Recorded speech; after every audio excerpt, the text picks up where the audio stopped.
37వ కీర్తన 5వ వచనం. నీ మార్గమును యెహోవాకు అప్పగింపుము, ఆయన నీ కార్యమును నెరవేర్చును. మన జీవితాల్లో మనం చేసే కార్యాలు, మంచి కార్యాలని నెరవేర్చబడాలని ఆశపడతాం. మీ బిడ్డలని స్కూల్లో జాయిన్ చేసే విషయం కావచ్చు, కాలేజ్ అడ్మిషన్స్ కావచ్చు, ఇల్లు స్థలం కొనే విషయంలో కానీ, అమ్మే విషయంలో కానీ, మీ పిల్లల మ్యాచెస్ చూసే విషయంలో కానీ, మీ ఉద్యోగ ప్రయత్నాలు, అలాగే సేవలో, పరిచర్యలో, సువార్త పనులు, మందిర స్థలం కొనే విషయంలో, మందిరాలు కట్టే విషయంలో ఆయనను నమ్ముకునము, ఆయన నీ కార్యం నెరవేర్చున్నాడు. మన కార్యములను నెరవేర్చే దేవుణ్ణి మనం నమ్ముకున్నప్పుడే మన కార్యాలు నెరవేర్చబడతాయి. సామెత 3:5లో నీ స్వబుద్ధిని ఆధారం చేసుకోనక, మన సొంత బుద్ధిని ఆధారం చేసుకోకుండా మన మనసే మనల్ని మోసం చేస్తుంది. రకరకాల ఆలోచనలు, కన్ఫ్యూజన్ కలుగు చేస్తూ ఉంటుంది. స్థితిగతులు, పరిస్థితులను చూసి, చుట్టూ ఉన్న మనుషులను చూసి ప్రభావితులు అవుతూ ఉంటాం. మనుషులు, human beings are easily influenced by other human beings. అంటే మనుషుల యొక్క ప్రభావం మీ మీద ఎంతో ఉండొచ్చు. కానీ ఇక్కడ భక్తుడు అంటున్నాడు, నీ మార్గం ఆయనకు అప్పగించుకో. ఎలా అప్పగించాలి? మీరు చేస్తున్న పనులు, మీ యొక్క మార్గాలు ఆయనకి ఎలా అప్పగించుకుంటారు? ప్రార్థన ద్వారా. విశ్వాసం ఉంచి ప్రార్థిస్తున్నప్పుడు మీరు దేవుని మీద ఆధారపడుతున్నారు, మీ కార్యాన్ని ఆయనకు అప్పగించుకుంటున్నారు. మన ప్రార్థనలన్నీ కూడా ప్రభు యొద్దకు వెళ్తున్నాయని నమ్మండి. విశ్వాసంతో చేసే ప్రార్థన దేవుడు తప్పక ఆలకిస్తాడు. ఎవరు దేవునికి ఇష్టమై ఉండగలరో చెప్పగలరా? విశ్వాసం లేనివాడు దేవునికి ఇష్టమై ఉండడు, విశ్వాసం గలవాడు దేవునికి ఇష్టమై ఉంటాడు. హెబ్రీ 11:6 దేవుని యొద్దకు వచ్చేవాడు ఆయన ఉన్నాడని, ఆయన వెతుకు వారికి ఆయన ఫలము దయచేయగలవాడని నమ్మవలను కదా. అలా నమ్మినప్పుడు కార్యాలు జరిగిస్తాడు. 1 సమూయేలు గ్రంథం, 2 సమూయేలు గ్రంథం చదువుతున్నప్పుడు భక్తులైన దావీదు మీదకి ఎంతో మంది శత్రువులు పలు విధాలుగా ఆయన అటాక్ చేయడానికి వస్తున్నారు. దావీదు ఎప్పుడో ఒక పని చేసేవాడు. 1 సమూయేలు 19 ఉంటుంది, దేవా ఈ యుద్ధంలో నాకు జయమిస్తావా? నేను ఓడిపోతాను. ఎలా జయించాలి? ఈ శత్రువులు నా మీద పడుతున్నారు, ఇదిగో నా కార్యం నీకు అప్పగించుకుంటున్నాడు, నా యుద్ధంలో జరిగించేవాడు నీవే. యెహోవా నిస్సీ, మా ధ్వజము నీవే నాయన, మాకు జయమిచ్చేవాడు నీవే. నన్ను యుద్ధానికి వెళ్ళమంటావా వద్దంటావా? శత్రువులు దండిగా వచ్చేస్తున్నారు, నన్ను ఏం చేయమంటావు అని దేవుని సన్నిధిలో కనిపెట్టేవాడు, ప్రార్థించేవాడు, తన కార్యమును దేవునికి అప్పగించుకునేవాడు. మీ జీవితంలో ఎటువంటి పరిస్థితుల్లో మీరున్నా ఇప్పుడే ప్రార్థించండి, మీ కార్యాన్ని ఆయనకు అప్పగించుకోండి. దేవా నా పరిస్థితి ఈ విధంగా కొన్ని కార్యాలు చేయాలనుకుంటున్నాను, నాకు నీ సహాయం కావాలని ప్రార్థించండి. ఖచ్చితంగా దేవుని సహాయం మీకు వస్తుంది. అందుకే మీ కార్యం యెహోవాకు అప్పగించుకునము, ఆయన యందు నమ్మిక ఉంచుము, అని నీ కార్యం నెరవేర్చును. ప్రభు అయిన దేవుడు మీపై కనికరం చూపి మీరు చేయబోతున్న కార్యక్రమాల్లో దేవుని దయ, దేవుని కృప, దేవుని సహాయం మీకు అందాలని ప్రార్థిస్తున్నాను.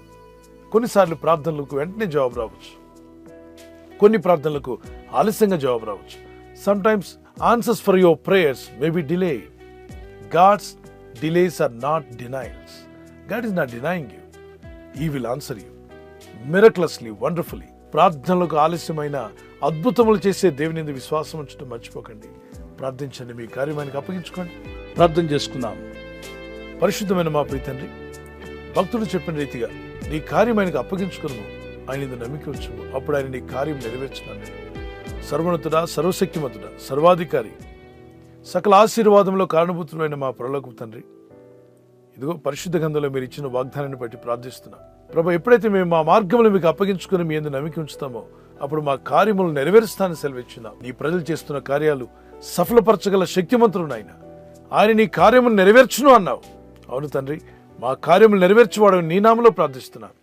నీ ప్రజల్లో ఏ ఇబ్బందులున్నా తీసివేయగల శక్తిమంతుడా, నీ నామలో ప్రార్థిస్తుండగా దిగులుతో, దుఃఖంతో, వేదనతో, నిరుత్సాహంతో, మరి విరిగి నలిగిన మనసుతో బాధపడుతున్నటువంటి వారందరినీ నీ చేతికి అప్పగిస్తున్నాను. వారిలో కృంగుబాటు తీసివేయండి, ఆ డిప్రెషన్ తొలగించండి, ఉత్సాహాన్ని, సంతోషాన్ని ఇప్పుడే వారి హృదయాల్లో నింపుము దేవా. వారి మనసులో ఉన్న భారం తొలగిపోనుగాక. వారి మార్గములు నీకు అప్పగించుకొనిచుండగా, నీ యందు నమ్మిక ఉంచుండగా వారి కార్యములు నెరవేర్చబోతున్నావు తండ్రి. Thank you for answering our prayers.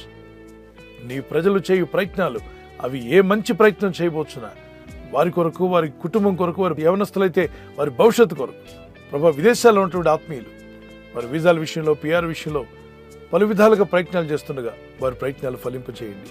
ఈ లోకంలో మేము జీవిస్తున్నప్పుడు మా ఆత్మీయ యాత్రలో అనుదినము నీ కృపను, నీ దయను తలంచుకుంటూ నిన్ను స్తుతిస్తూ జీవించే కృపను మాకు దయచేయండి. మీ రెక్కల చోటున మమ్మల్ని కాచి కాపాడారు, ఇక ముందు కూడా మమ్మల్ని కాపాడబోతున్నారు. ఈ రాత్రి నెమ్మదితో పండుకొని సురక్షితంగా కాపాడబడినట్లుగా నీ అగ్ని కంచి వేసి మమ్మల్ని కాపాడండి. మీ చిత్తములో కొనసాగే కృప మా అందరికీ దయచేయమని, నీ ప్రజల ప్రయత్నాలు ఫలింపజేసి మీరు మహిమ పొందమని, మరి రోగాలతో బాధలతో ఉన్న వారిని స్వస్థపరచమని, ప్రభు హాస్పిటల్లో ఉన్నా, ఆపరేషన్కి వెళ్తున్నా, మరి ఆపరేషన్ అయి ఉన్నా నీ ప్రజలు సక్సెస్ఫుల్గా హెల్తీగా ఉన్నట్టుకు సహాయం దయచేయండి. నీ కనికరం చొప్పున దీవించి నీ రాకడకు మమ్మల్ని సిద్ధపరచమని, ఈ వాగ్దానాలు అనుదినం వింటూ ఇతరులకు షేర్ చేస్తున్న ప్రతి ఒక్కరిని మెండైన దీవులతో నింపి బలపరిచి వర్ధిల్ల చేయమని యేసుక్రీస్తు పరిశుద్ధ నామములో అడుగుచున్నాము మా పరలోకపు తండ్రి. ఆమేన్, ఆమేన్. God bless you. ఈ వాగ్దానం మీ పట్ల నెరవేర్చబడును గాక. పిల్లలు, ఈ వాగ్దానం విని ఊరుకోవద్దు. విన్న వెంటనే మీరు ఆమేన్ చెప్పి మీ కొరకు, మీ కుటుంబం కొరకు ఈ వాగ్దానం నెరవేర్చమని ప్రార్థన చేసుకుని, మీరు విన్నటువంటి ఈ వాగ్దాన లింక్ని మీ ఫ్రెండ్స్, స్నేహితులకి సోషల్ మీడియాలో, వాట్సాప్ గ్రూపుల ద్వారా కానీ, ఫేస్బుక్లో కానీ షేర్ చేయండి. దానివల్ల అనేకులు విని బలపరచబడి వారు కూడా దేవుని బలాన్ని పొందుకోవాలని మా ప్రార్థన. Good night. God bless you.